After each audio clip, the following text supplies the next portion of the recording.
E se as palavras que você ouviu na infância, aquelas que parecem morar no fundo da memória, pudessem hoje mudar radicalmente a maneira como você vive, ama e decide? E se não fossem apenas belas sentenças, mas instruções práticas que remodelam o coração, as relações e a comunidade ao seu redor? As mensagens poderosas de Cristo, que transformam vidas, começam exatamente aí. Não como teoria confortável, mas como voz que chama para uma realidade concreta de transformação interior que produz frutos visíveis. Quando falamos das palavras de Jesus, não estamos lidando com conselhos morais apenas para melhorar o comportamento.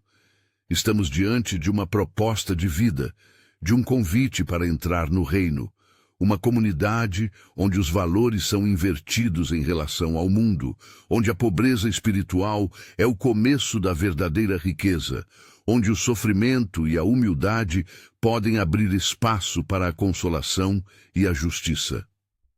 Essas palavras têm consequências práticas. Elas alteram prioridades, forjam caráteres e reordenam relacionamentos.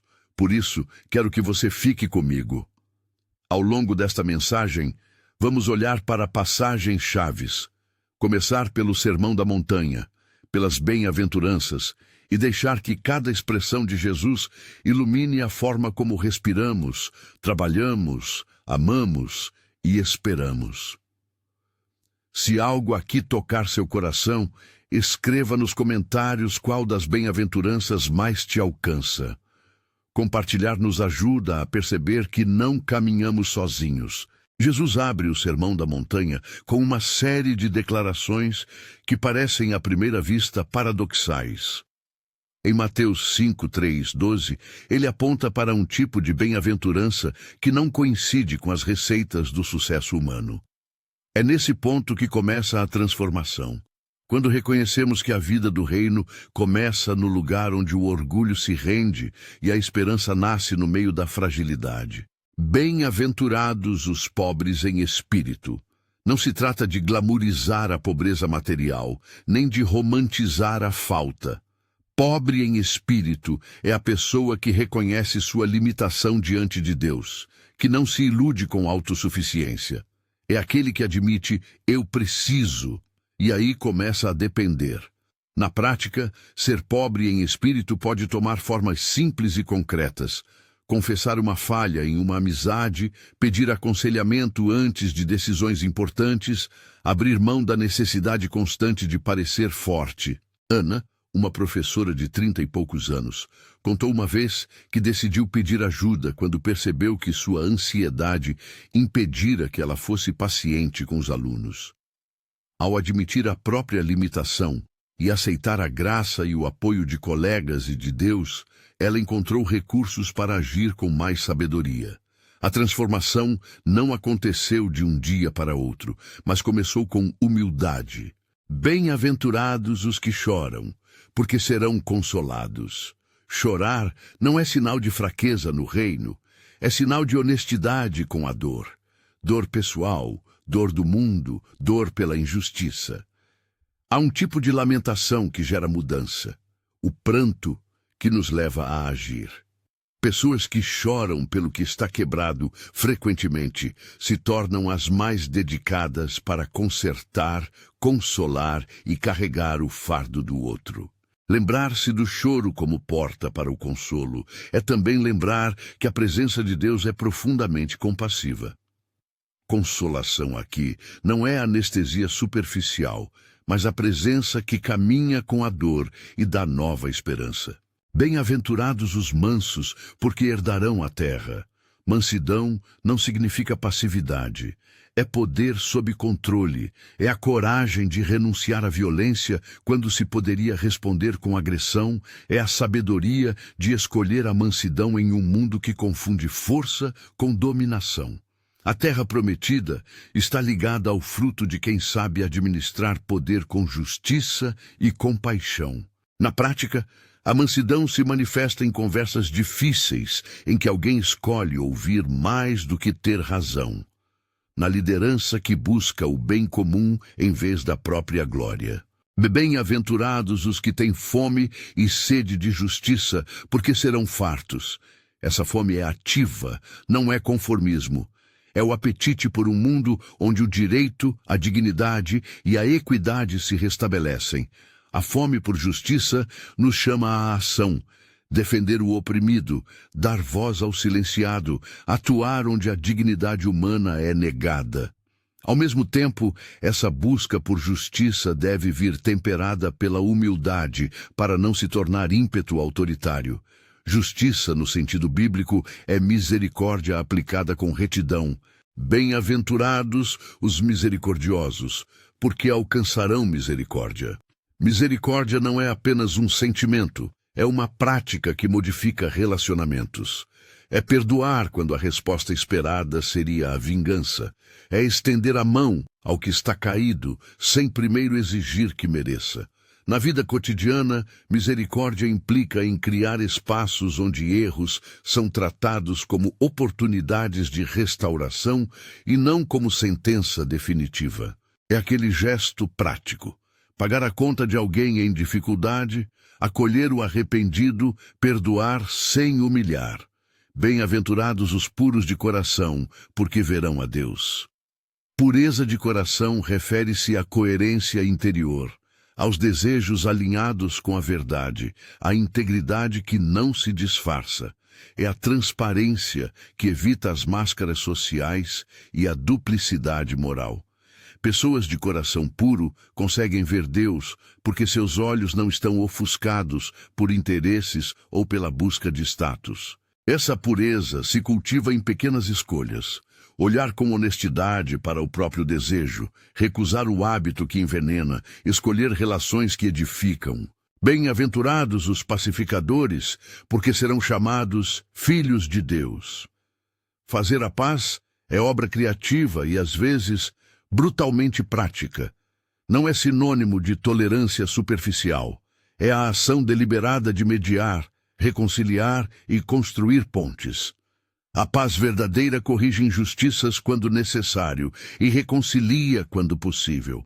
Os pacificadores trabalham para que as pessoas possam existir juntas de forma justa. São aqueles que, em família, na igreja, no trabalho, assumem o risco de expor conflitos e trabalhar por resolução. Bem-aventurados os perseguidos por causa da justiça, porque deles é o reino dos céus. Perseguição por viver valores do reino pode trazer custo real. Jesus não promete ausência de sofrimento, promete presença, sentido e recompensa no reino.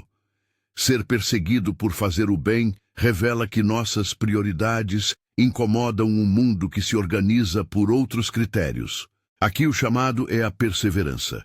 Continuar fazendo o bem, mesmo quando isso traz resistência. Ao percorrermos as bem-aventuranças, notamos que cada afirmação é dual. Descreve uma condição humana e anuncia uma promessa.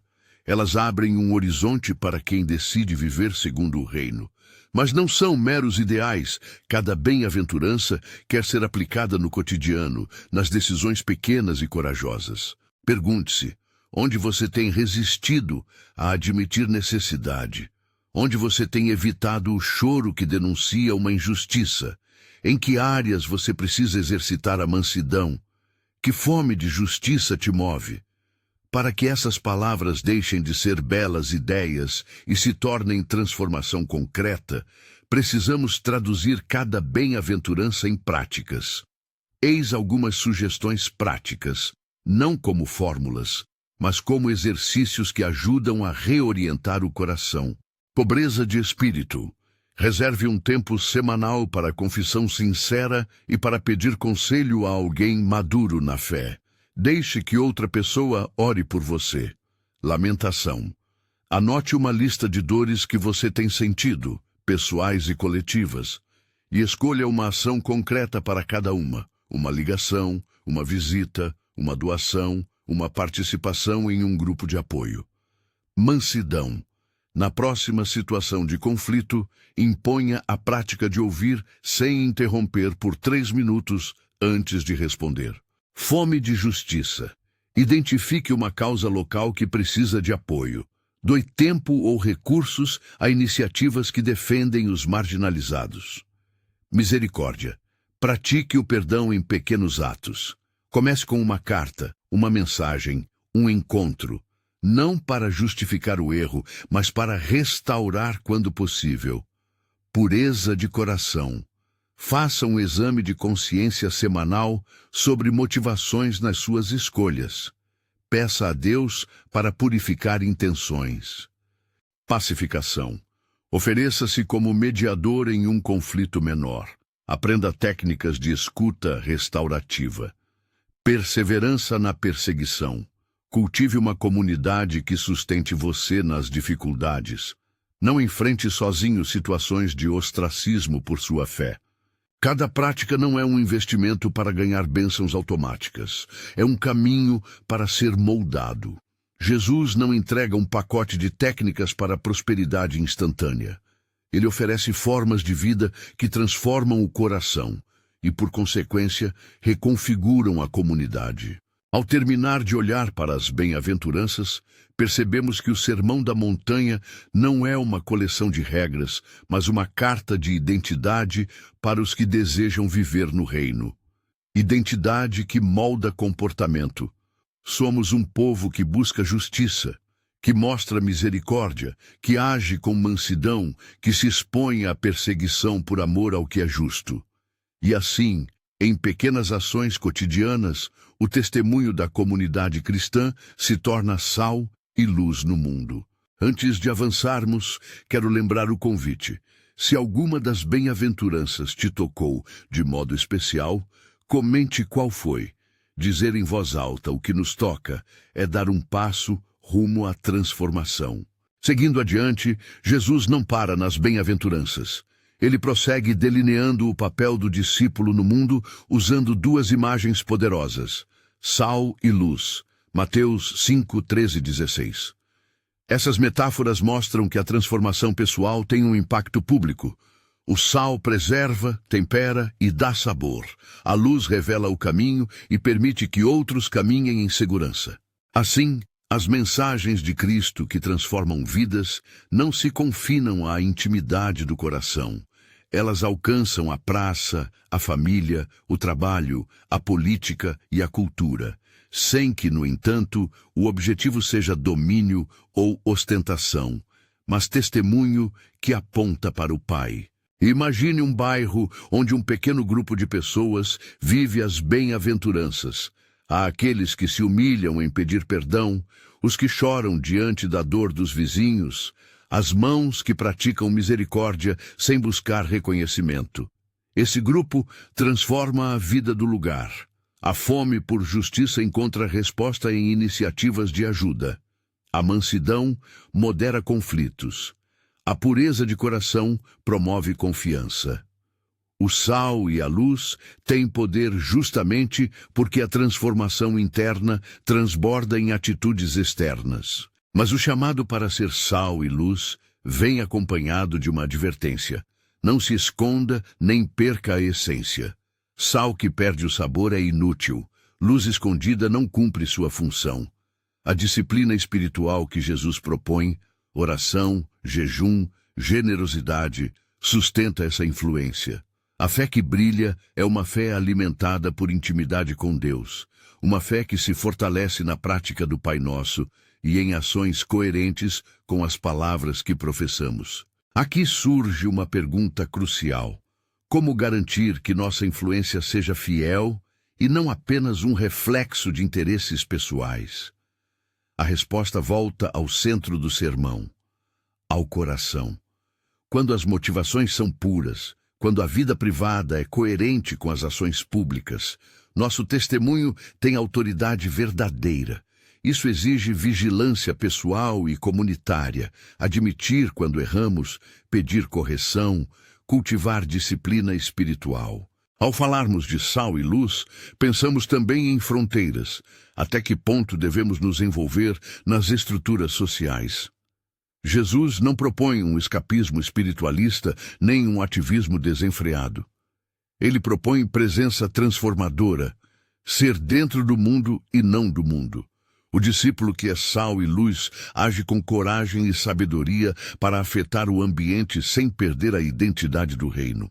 Agora começamos a ver o fio que une as mensagens poderosas de Cristo. Elas formam um tecido onde identidade, coração e ação se entrelaçam. A transformação real começa no reconhecimento da própria pobreza espiritual, passa pela consolação e pela mansidão, e deságua numa presença pública que preserva e ilumina. Por isso, nas próximas passagens, Jesus afasta a interpretação reduzida da lei e aprofunda o entendimento da ética do coração. Não basta evitar o crime, é necessário purificar o desejo. Não basta não matar, é preciso reconciliar. Não basta não cometer adultério, é preciso controlar o olhar, o desejo e a fala. Antes de mergulharmos no que significa essa ética radical sobre ira, adultério do coração, juramentos e não retaliação, é importante perceber que essa transição é o cerne da tensão entre aparência e realidade. Muitos consideram o cumprimento externo da lei suficiente. Jesus exige uma reforma interior. Ele aponta que o que está arraigado no coração cria o que vem à superfície. Assim, mudar o mundo começa por um diagnóstico do próprio coração. Pense numa situação comum. Duas pessoas brigam por uma herança. Uma delas se vinga, espalha boatos e destrói reputações. A outra escolhe confrontar, buscar reconciliação, admitir falhas e propor soluções. A diferença não é apenas de estratégia, é de coração. A segunda pessoa está mais próxima do padrão que Jesus ensinou. Reconciliação em vez de revanche, paz em vez de domínio. Essa escolha é difícil, custa reputação, tempo e muitas vezes segurança pessoal. Mas é a via que gera comunhão e restauração. A ética do coração, portanto, nos chama à coragem de sermos vulneráveis e a renunciar às gratificações imediatas do poder. Quando nos aprofundarmos nessas matérias, e faremos isso com cuidado, texto por texto, vamos precisar lidar com o peso da culpa, com as defesas que justificam o comportamento e com as desculpas que suavizam a consciência. A tentação é transformar o sermão em um código de autoaperfeiçoamento que ignora a graça. Precisamos evitar esse erro. A ética de Jesus é exigente, sim, mas trabalha sempre em conjunto com a graça que redime. Sem graça, a ética vira legalismo. Sem ética, a graça vira desculpa. Ao nos aproximarmos desses ensinamentos, lembre-se de que a transformação que Jesus anuncia não é instantânea como um golpe de mágica, é progressiva, comunitária e sustentada pela prática devocional. É por isso que ele ensina o Pai Nosso, pede jejum sincero e fala sobre generosidade discreta. A vida de discipulado exige rotinas que realinham o coração. Neste ponto, quero te convidar a uma autoavaliação honesta. Qual área do seu coração tem resistido à regeneração? Onde você ainda impede que a luz brilhe por medo, por cálculo ou por controle? Não responda com pressa. Anote, ore e converse com alguém de confiança. A transformação começa quando nomeamos o que precisa mudar. Enquanto nos preparamos para ir mais fundo, para enfrentar o que significa olhar e desejar, o que implica a reconciliação e como viver a oração autêntica, quero deixar uma imagem que nos acompanhará. Pense na sua vida como um vaso de barro que contém uma chama. As palavras de Cristo são como ar puro. Algumas delas acendem a chama de compaixão, outras temperam o fogo para que não se transforme em destruição. Nosso trabalho é permitir que esse ar entre, sem fechar o vaso por medo de perder o controle. E é exatamente aí, no ponto de permitir o ar, que muitos encontram resistência. Tornar-se sal e luz implica abrir mão de certas seguranças. Pedir perdão pode nos expor. Agir com misericórdia pode nos tornar vulneráveis. Ser pacificador pode ser confundido com fraqueza. Ainda assim, a promessa de Jesus é que essa vulnerabilidade é a via para a verdadeira força. A questão que fica e que vamos enfrentar na sequência, com exemplos práticos, desafios pessoais e orientações espirituais, é como agir quando o coração ainda pende para a autoproteção. Antes de seguir, permita-me parar por um instante e te convidar a um exercício simples. Escolha uma área de sua vida onde você gostaria de ser mais sal ou mais luz. Pode ser no trabalho, na família, na vizinhança. Anote 3 ações concretas que você pode tomar nesta semana para exercitar isso. Não grandes planos teóricos, pequenas ações reais. Escreva-as agora, ainda que mentalmente. Ao recolher essas ações, já estamos construindo o caminho que leva das palavras para a prática.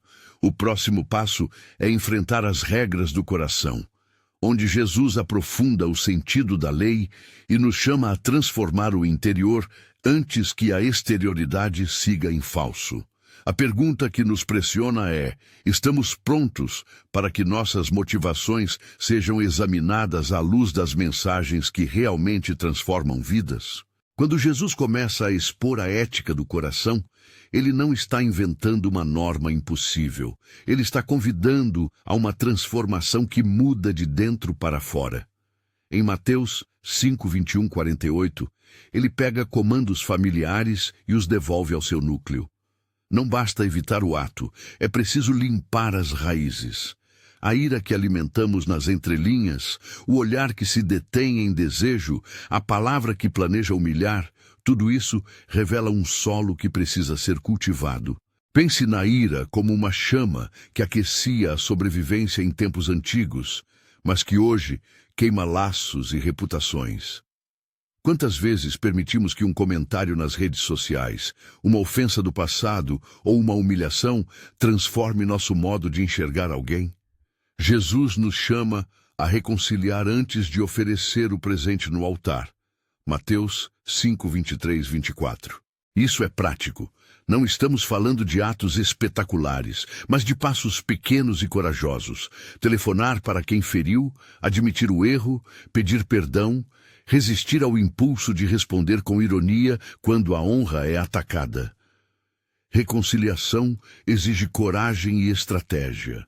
Marcar um encontro, preparar o que se quer dizer ou, quando o contato direto é imprudente, escrever uma carta que não precisa ser enviada, mas que arruma o coração.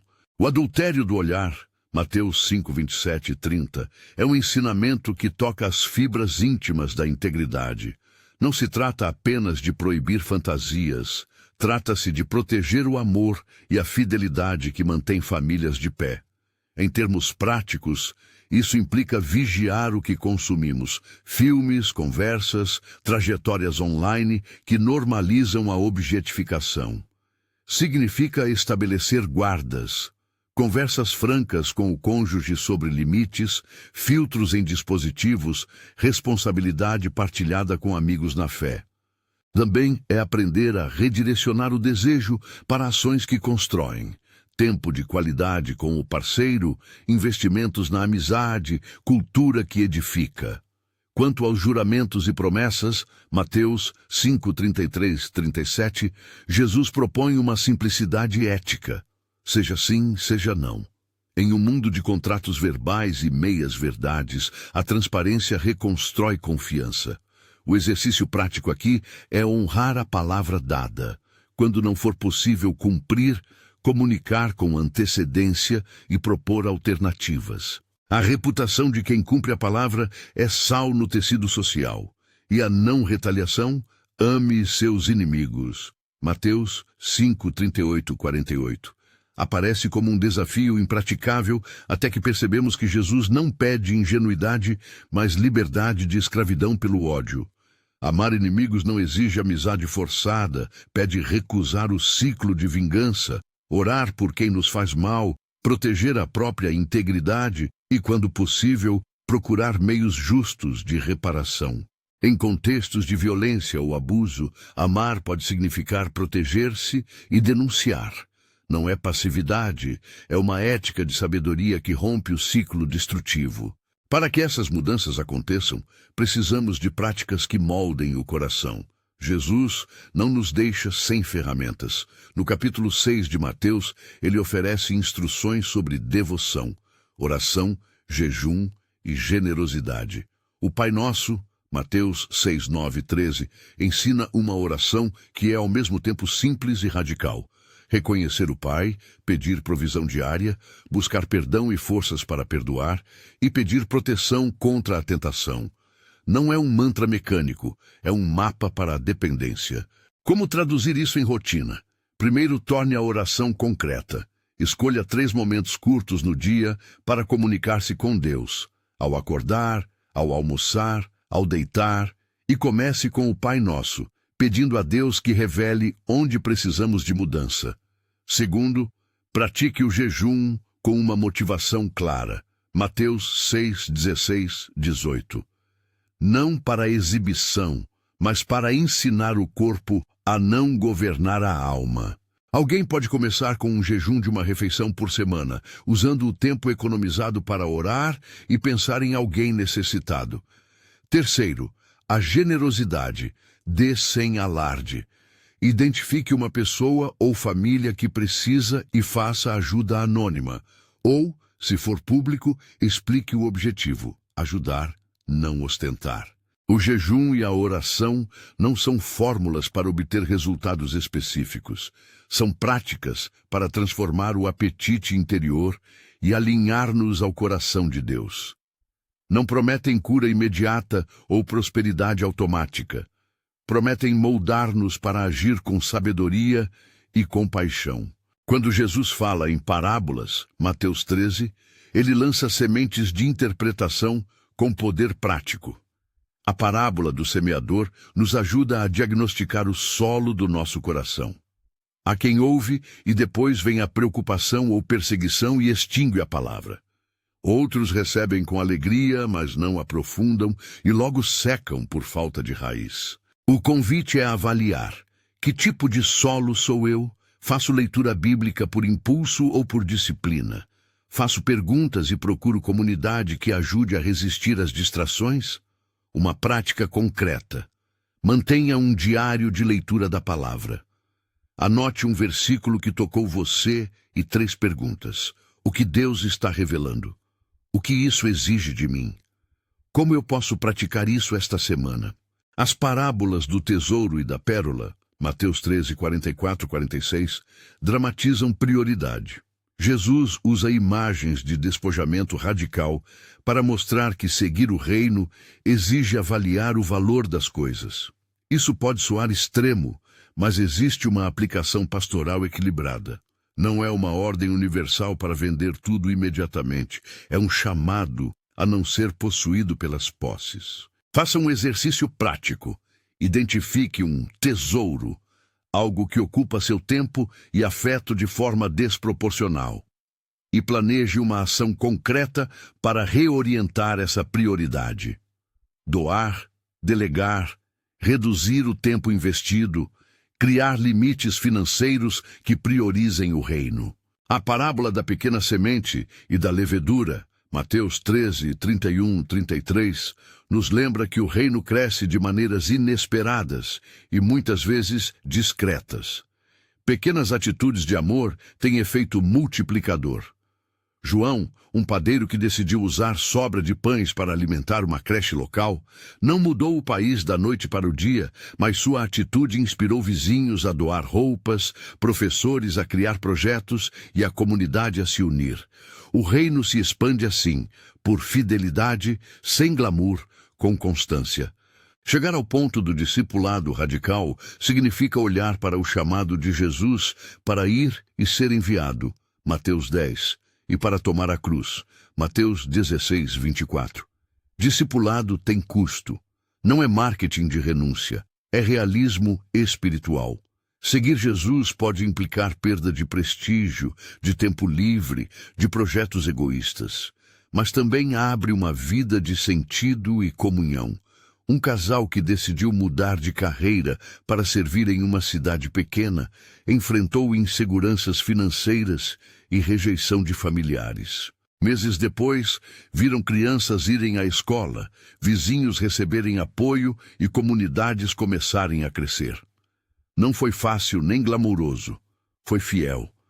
Os milagres que acompanham o ministério de Jesus devem ser vistos como expressão de compaixão e confirmação de autoridade, não como receita. Quando Jesus cura, por exemplo, o leproso em Mateus 8:2-3, ele demonstra que Deus se importa profundamente com o sofrimento humano. Para nós, o chamado é atuar com compaixão e buscar formas de aliviar o sofrimento. Praticamente, isso pode significar formar uma equipe de visitação a hospitais, treinar lideranças para atendimento emocional, aprender princípios básicos de primeiros socorros e encaminhamento. A oração por cura é legítima e necessária, mas não podemos tratá-la como garantia. Oramos confiantes, mesmo na incerteza, e trabalhamos com aqueles que sofrem. O amor prático de Jesus encontra seu ápice na parábola do bom samaritano, Lucas 10:25-37, e na instrução sobre o juízo final em Mateus 25:31-46. No final, não serão as palavras bonitas que contarão, mas o alimento dado, a visita aos presos, a roupa que aqueceu o corpo do necessitado. Jesus define o critério do julgamento em termos de misericórdia praticada. Assim, o amor cristão é inescapavelmente prático. Um desafio aplicado. Defina uma meta simples: visitar, doar, servir e cumpri-la nos próximos 7 dias. Não pense em salvar o mundo. Pense em um ato concreto que revele a misericórdia de Cristo. A vigilância escatológica tratada em Mateus 24:25 não é convite ao pânico, mas a uma vida em prontidão. As parábolas das 10 virgens e dos talentos colocam 2 aspectos lado a lado: estar pronto e ser responsável. Não sabemos a hora, por isso vivemos de maneira que, quando a ocasião chegar, não estejamos envergonhados. Isso implica o uso fiel dos dons. Quem recebeu 2 talentos não deve enterrar sua capacidade por medo, deve multiplicar conforme seu chamado. Para o discípulo moderno, isso pode significar identificar seus dons e talentos, buscar desenvolvimento prático, curso, mentoria, investir tempo em missão local e não adiar o serviço por perfeccionismo. Pequenos começos geram frutos. Comece com um curso gratuito. Ofereça seu talento para um ministério local. Faça um plano de 3 meses para desenvolver uma habilidade que serve aos outros. Não fuja do tema do julgamento. Ele nos convoca à responsabilidade, não à culpa paralisante. A motivação dessa ética não é medo, mas amor. Amor que nos faz prestar contas sobre como tratamos os irmãos e os pequenos. No centro de tudo está a comunhão com Cristo. Eu sou o pão da vida, João 6:35. E eu sou a videira, vós os ramos, João 15:5. Permanecer em Cristo é mais do que frequentar cultos, é viver uma dependência diária. A imagem da videira é preciosa porque revela 2 coisas: a fonte da vida e a necessidade de permanecer. Um galho separado seca, um galho conectado recebe seiva e dá fruto. A prática concreta de permanência envolve leitura matinal da Escritura com uma pergunta: o que Deus me diz? Rendição prática ao senhorio no início do dia, um breve voto mental de obedecer, e cultivar relacionamentos de encorajamento que nos lembram de permanecer. A comunhão também se expressa em alimentação espiritual comunitária, a mesa, a ceia, o partilhar de pães tanto físico quanto simbólico.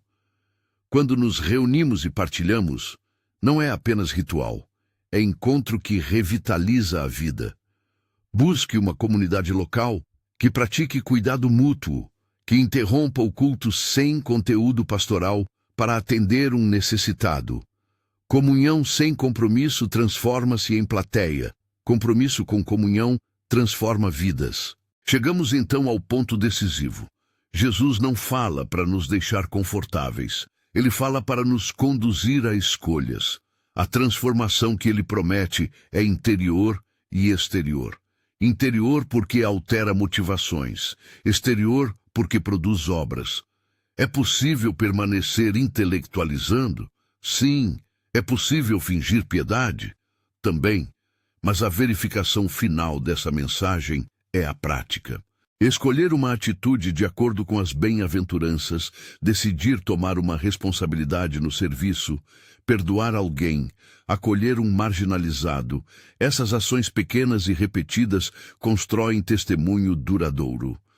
Quero propor um roteiro prático e simples, para que as mensagens poderosas de Cristo comecem a se manifestar em sua vida nesta semana. 1. Escolha uma bem-aventurança para praticar. Não é para substituir todo o resto da sua caminhada, mas para começar concreto. Se escolheu misericórdia, identifique uma pessoa que precisa de perdão ou ajuda e tome uma ação concreta. Ligue, escreva ou entregue algo que alivie. 2. Crie um momento diário de 5 a 15 minutos para meditação no Pai Nosso e leitura de um trecho do Sermão da Montanha. Mateus 5:7. Anote uma passagem que toque você e uma atitude que você pode fazer naquele dia. 3. Faça um ato de misericórdia que demande sacrifício de tempo ou recurso. Não precisa ser grandioso. Visitar um idoso, doar mantimentos, oferecer-se para buscar crianças na escola de uma mãe sobrecarregada. 4. Avalie seus tesouros. Identifique um hábito ou posse que domina sua atenção e descreva uma mudança prática para reorientar, reduzir tempo de tela, doar uma quantia mensal, vender algo e direcionar receita para uma causa. 5. Liste seus dons e escreva um plano de 3 meses para colocá-los em prática a serviço do próximo. Comece com passos mensuráveis, uma aula por semana, voluntariado de 2 horas, um encontro com um mentor. 6. Compartilhe a experiência com alguém de confiança e peça que te segure em oração. Comunidade transforma disciplina em fidelidade. Esses passos não prometem uma mudança instantânea de circunstâncias, mas prometem começar a refinar o solo do seu coração para que as palavras de Cristo deem fruto. No fim dessas escolhas, Jesus oferece algo que sustenta toda a jornada: a presença. Em João 15, ele promete que quem permanece dará muito fruto e que o Pai será glorificado. João 15:8. Não é prometer prosperidade no sentido mundano, mas garantir que uma vida alinhada com o propósito divino produz sentido, restauração e testemunho. Se isso toca seu coração, não guarde para si. Compartilhe nos comentários qual bem-aventurança você escolheu e qual ação prática fará nesta semana. Isso ajuda a criar uma rede de responsabilidade e oração. Antes de concluir, uma palavra sobre como lidar com o sofrimento e a dúvida quando as promessas parecem tardar. Jesus mesmo caminhou para o Calvário. Ele não garantiu um caminho sem dor. O que ele promete é presença, propósito e eventual justiça. A fé madura não é ausência de perguntas, é companhia de Deus nas perguntas. Quando a dor vier, chore, busque consolação, envolva a comunidade, continue orando e praticando misericórdia.